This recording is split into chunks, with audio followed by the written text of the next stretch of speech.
Boom. Does it work? Working? I think so. Working. All right. Another Off the Lip radio show. Today with another lunatic. Yesterday, Jeff Clark, another lunatic. Another lunatic right here. This is Catherine Breed, who swam. I was amazed. Every time it comes out of my mouth, I'm like, what the heck did you do that for? Swam from the Golden Gate Bridge to Half Moon Bay, which driving it in my car this morning is a pain in the ass. Yeah. It's treacherous. Yeah. 27 miles, right? In an incredible time of, remember, 12 hours, 21 minutes. Yeah, exactly. Yeah. I thought it was going to be 15, so I was happy with 12. Well, 15 hours? Yeah. Why? I don't know. Usually it swims around 2 miles an hour, so I was very happy with 12 hours. Yeah, I bet you were happy. Yeah. That's hauling ass. Yeah. The Right? current was helpful. Oh, was it going that way? The current was helping. It was ripping from the bridge to Daly City. And then I had to work. Yeah. And then I got stuck at Pedro Point for a while. And Right. then the water got smooth and I swam pretty quickly into Half Moon Bay. When you say you got stuck there for a while, what happened? I felt like I was staring at the same rock for an hour and a half. Not going anywhere? Yeah. Were you? Sachi's convinced I was moving backwards. Right. But David Holscher said that I was probably not. He thinks I was still moving. Yeah. Moving forward. Yeah. Slowly. Were you? I think so. Yeah. Yeah. I wasn't moving Do you backwards. do you anticipate going backwards at times? Not usually. Right. Yeah. No. Usually making progress? I usually like to be going forward. Yeah. Right. Yeah. So, when did you first think about the swim? So this swim has been a dream for like 3 or 4 years. A dream? Yeah, David Holscher, who was one of the founders of a swim group called Night Train, they've done like a Farallon's relay, and they try to do from the Bay Bridge or the Golden Gate to Santa Barbara as a relay. Right. Like crazy stuff. Right. So him and I were brainstorming some cool routes around this area that haven't been done before. Right. And we're like, why not connect the San Francisco to Half Moon Bay? Just two absolutely iconic places in Northern California. So we thought about it, and then I ended up doing the Monterey Bay swim, Right. and then Which was 2 years ago. Which was 2 years ago, Right. and then last year I kind of took a year off to just surf and mountain bike and have fun. To warm up. To just mentally take a break from it. Took you a year to get warm again. Yeah. And then in August of last year, August 2021, I texted David and I was like, all right, let's do Farallons or Golden Gate Bridge to Half Moon Bay. Right. So then we, about in September, October of last year, set the date, and then I kept it fairly quiet up until about 2 weeks before. Can I ask you why you were fundraising, correct?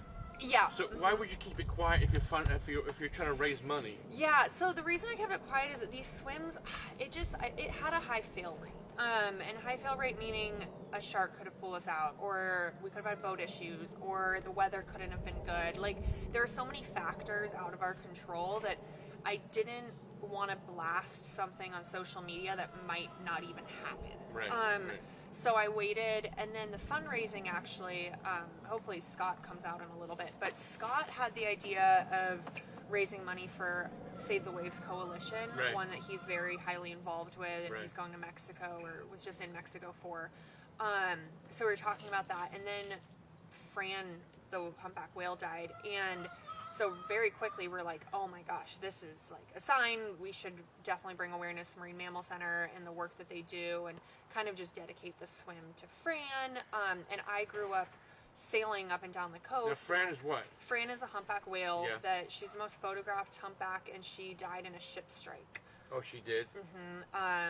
So in a pretty dramatic way. So Yeah. I remember as a kid sailing up and down the coast and seeing the whales and listening to them. So it felt close to my heart. And then we got connected with the Marine Mammal Care Center in LA and the Marine Mammal Center up in Sausalito. And they just were like, absolutely, would love to, help you bring attention to your swim, and we would love any awareness.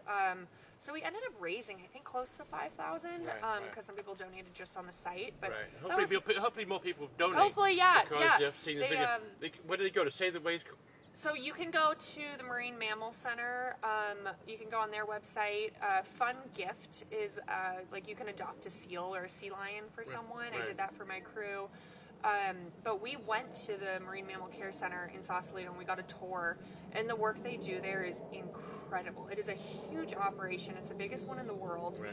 And, you know, it's not just taking care of 6 seals and sea lions and otters, but they can tell the health of the ocean through the necropsies and through seeing what's trending.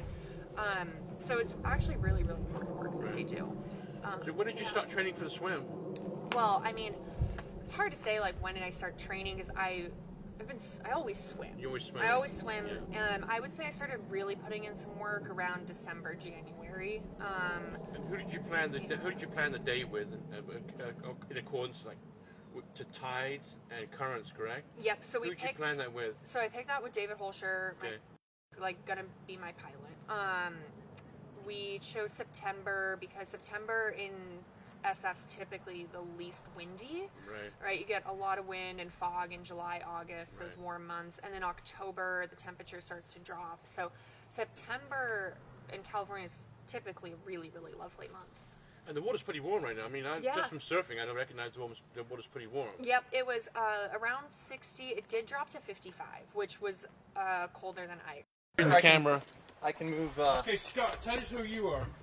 Hi, I'm Scott Atkinson. I was a member of the support crew for Cat's Big Swim. And did she pick you, or did you pick her? How did I got a call 3 weeks before the race to say, "Hey, I lost a kayaker. Would you be interested in doing it?" And I'm not a kayaker. I'm a swimmer and surfer. So, but it sounded like quite the adventure, so I signed up and said yes. So were you in a kayak? I was until I flipped it over at Devil's Slide. Right. He was Scott was safety. We had, I mean, the problem with these swims is I have a whole window. So I have a week where it's like, all right, I could go anytime during this window. And obviously that's hard for people that have families and jobs and other obligations to be able to drop everything at the drop of a hat. But I had a crew of 7 plus the pilot, Brent, who got solidified on Monday because the other boat dropped out. So we had Brent and his deckhand, and then hang on a second. So all of a sudden you can't go. Boat drops out. I mean, what are you doing when the boat drops out Monday? I was on the phone. I was on the phone all day. Who are you calling? Oh my God! Boat? Yeah, Who are you getting? I texted every single person I knew connected to a boat. Right. I mean, I had people at Point Richard. I had Surf 101. I had my friends down in Pacifica. I mean, I texted everyone. And then Brent, who's actually done a Farallon swim with the Hyperfish, he was available, and he was awesome. So we had a full crew. You got a huge sense of relief for you, right? Yes, yeah. I felt really good having him next to us. But our crew, we had Scott doing kind of safety, and Scott did so much work behind the scenes to make sure we had an emergency action plan just in case something happened. We had Sachi there taking photos for the Chronicle. We had an official observer. We had 2 designated kayak people. So for those who don't recognize the sport, don't know the sport, you can't wear a wetsuit. Yep. You can't touch a boat. You Correct. can't touch anything. You have to start, and then you have to finish. Yep. You have to start on land, both feet out, finish both feet out. Bathing suit, 1 cap, goggles, no touching anything. Right. What's that white stuff you coat all over you? Yeah, it's it's Desitin, which is diaper rash cream, but it's actually just zinc. It's 40% zinc, so I don't get sunburn. Is that for sunburn? Sunburn, yeah. Yeah. It's also to camouflage her so she doesn't look like a seal when she's swimming during peak migration for great white sharks. Maybe. Yeah. The big fellow was out there, huh? Yep. I mean, because everyone who wrote on the post that I did, every post had a great white shark mentioned in it for some reason, right? Yep. Did you think about that? Well, as surfers, Scott, you surf. I've seen my fair share. Oh, totally. I mean, I've seen them right outside in Aptos. Like, I had a run-in doing a training swim there and surfing. What else? Yeah, Davenport. But we had shark shields. So we did get from Ocean Guardian. Shield? We got shark shields. They emit. It's like, I don't know, 4 feet long that emits an electric field that interferes with the shark's navigation system. Yeah. So the way I kind of view it is like if a bear was coming up to you, it's kind of like bear spray. Just deters them, doesn't hurt them by any means. Yeah. So we had one of those on the kayak. We had the boat, kayak, and then at Pedro Point where it was supposedly the most sharky area, we had a jet ski come up. So my friend Billy was on a jet ski, and a shark's not going to mess with that. They're not hunt humans. It's not like they're gonna seek out like, oh, there's food. Right.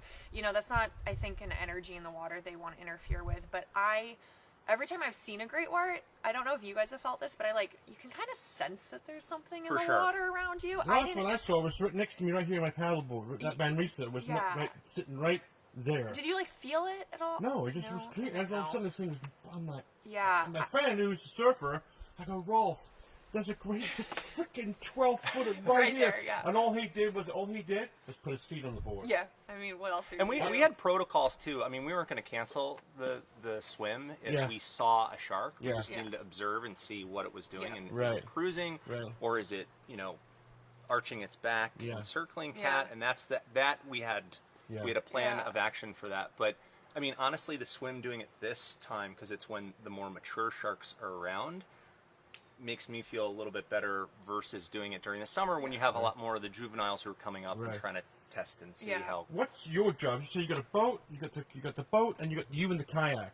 What do you need a kayak for if you have a boat? What's your job? Well, the kayaker is to keep pace essentially with cat. Yeah. I mean, that's what you're queuing off of. You're queuing off of the bow of the kayak Right. for your A swim. kayak is more nimble than a Right. boat. So a kayak, like, if you're on a kayak and you're going through a kelp field, like, the boat has to go all the way around, whereas, like, a kayaker and I can take a more direct route. And it's easier for me to sight off of a kayak. It's easier to feed off of a kayak. But, so that's what the kayak's for. So you Pedro Point stopped, right? You thought you were Yeah, I going thought it was nowhere? stopped, Did yeah. you know, Scott, that she wasn't going anywhere at that point? It depends on very who you slow. talk to on the boat. I mean, we were going very slow, and at one point, myself and Sachi, who was the photographer on the boat, were like, I think we're going backwards.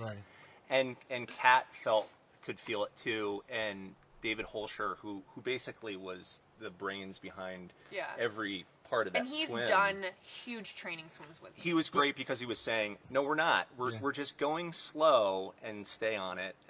But that was the most difficult part for me. But you have to keep going, right? Yeah. You have to keep going until you're done. Yeah, I mean, I stopped and I was like, I'm having a panic moment. And everyone's like, okay, what's going on? Yeah. And I was like, I'm not moving forward. I've been staring at this rock forever. Like, you guys have flights. I'm never going to finish. And everyone That's was what's like, going on in your yeah, head, I right? was like totally freaking out. And everyone's like, Catherine, you're fine. So I put my head down and kept swimming. And then, like, 30 minutes later, it was fine. It's such an interesting moment, too, because not only is Kat an amazing athlete and swimmer, but she's also an amazing human being and totally generous and very empathetic. So, like, for her to be like, I'm not going anywhere, but I also know that many people have to get to flights. Like, in the middle of her swim, she's thinking about the people that have to get to So flights. you're more speaks concerned to her. about them, like wasting their time, right? And wasting their time rather than yourself, who's not going anywhere. Oh, Kat will stop and be like, "Are you guys having fun?" Versus like caring about her race. It's incredible. Right. Oh my gosh. I mean, You're too nice. I've crewed for these swims, and I love crewing for these swims. I mean, I've done one that was 18 hours, and I genuinely love it, but I also am hyper aware at how big of an ask it is. You know, it's a lot of talk time. about the mental aspect of it. Once you step into the water, Yeah. you have a 12 or 14 or 15-hour swim. How do you program yourself mentally, Yeah. rather than physically? Don't worry about the crew. What goes on inside here for 12 hours? Yeah. I mean, for me, I'm looking at the next shining star all the time, looking for way. You can't do that. You got to continue on. What goes on inside your head? You know, what's interesting about this swim compared to others is in my other swims, my answer would have been I go pretty blank. I don't think about a lot. I'm head down, very focused on my stroke, my tempo. When is the next feed? What do I feel like? And I really get into this hyper focused place where I'm not spending extra energy having thoughts that are unnecessary. For this swim, oh my gosh, I was thinking the whole time. I'm constantly looking at the cliffs and the shoreline, so I'm constantly getting to look at things. And to be honest, for like 90% of the swim, I was having fun. Yeah. I was having a really fun time. I remember when my friend Sarah got in the kayak. That's just not right. I know. She got in the kayak and the water was perfectly flat and glassy. And she hopped in, and she was my roommate in college, and we just like started laughing. And I don't know, it was a very different swim than other times where I wasn't trying to break a record. All we had to do was I had to swim strong and have fun and finish it. And What's the difference between that swim, the Monterey Bay swim, to Yeah. the swim you did the other day? What's the difference between Monterey, I really needed every single thing to be perfect to try to get that record. Right. I needed. Record being I got the record for Monterey, but it was 13 hours. fastest swim across? Fastest swim By across. female or female male? Overall. Okay. Ever. Yep. And to get that record, I mean, my feeds had to be 10 seconds. I had to have my crew going in a straight line the whole time. I couldn't stop and talk. There was no socializing. It was very much like I'm doing a job. It was a grind. It was a total grind. And this was more fun. And this was like cool. Yeah, like, I finished. just I'm making some money Yep. here for Marine Mammal Center, Yeah. right? Yeah, I mean, I got to look at some coastline that some people who live here never get to see from No. the water. Right. There was a point where we passed Ocean Beach where Kat picked up during one of her feeds, and she said, "We're like, how you doing?" And she said, "God, my body hurts, but I'm feeling really good." Yeah. And we just knew we were in a Right. good place. Right. Right. Yeah. So, this, I don't know, I went into this swim very much wanting like a soulful swim. Like, I've done so many swims. Like, I did Round Trip Angel Island earlier this year and wanted that record. It was a 38-year-old record, and I did it, and that was fun, but it was like, I'm going with a purpose of doing this, and Right. the goal is to break a record or to go a certain time. Whereas this one, I was like, I want a journey down the coast of California. You know, it's like, I would love to get better at big wave surfing, and I learned how to surf at Pacifica, and I love Ocean Beach and body surfing with Saatchi, and the Golden Gate Bridge is super special to swim around. So it was like connecting all these places from my past, present, future, Yeah. where I feel emotionally connected to it, and that was awesome. It was just beautiful. Yeah. Your next swim is what? Oh, I don't know. Maybe the Molokai Channel, maybe Farallons. I don't know. I'm swimming a race this weekend, actually, in Arkansas. I'm going to Arkansas to swim 1 mile. But my next big one. You going to Arkansas to swim 1 mile? Yeah, it's the first ever open water race. Yeah. It's like sponsored by Walmart. Yeah. And the woman called me, so I'm flying down to be like keynote speaker and race. And I Awesome. am so excited. I'm Yeah. going to mountain bike and swim and do all the. What do you see next? What do you see yourself in the next 5 years? What do you think? What do you want to accomplish in that time? Or are you going to be? Can people write? Are you going to write a book? What are you doing? I don't know. What do you want to do? People always ask me, like, do I want to be sponsored? Do I want to be professional? And for me, I've been there, done that. Being a collegiate swimmer, full ride, that's kind of like, that's a full-time job. Right. And this journey in open water swimming is just purely about loving it. Yeah. And I don't ever want to feel like I have to do it for a paycheck, or I have to do it for this reason. It always needs to be coming from me, especially because when you're swimming for 12, 15, 20 hours, whatever it is, if your head's not in the right place, it's not going to be enjoyable, or you might not finish. So it's very much a journey of, I love it. I love the ocean. And I don't know, God, I'd hope to do some big ones. I want to finish the Ocean 7. A book would be fun. It'd be great to do some speaking engagements, Right. but I don't know. For me, it's just You kind of should. ticking off I mean, some crazy things. You're doing things that people haven't, as you Yeah. said, right? People Yeah. haven't done before. Yeah. People Yeah. are very interested in hearing what you're doing. Yeah, yeah. You know? I mean, the whole open ocean swim for me. I've interviewed a lot of those. The Natadoris Loco, right? Absolutely, The guys are all nuts. Yeah, yeah. But the most, and they don't look like athletes. I mean, my heroine. I mean, don't get me wrong, you are on the right par with. Is Kim Rutherford, Oh, she's the best. right? Yeah. And I always see her. I love her, bump into her all the time. But what? She doesn't even look like an athlete, right? But she competed. She made that swim from Monterey Santa Cruz, Yeah. which I think she spent most time going backwards. Right? She did the whole thing in reverse. Did the whole thing in reverse. Yeah. But it's like, you guys are. I think you guys. Do you think they're just a different breed, right? They're from a different kind of. It's Kat's I got mean, you and I surf. I surf as much as I can every day, but we just.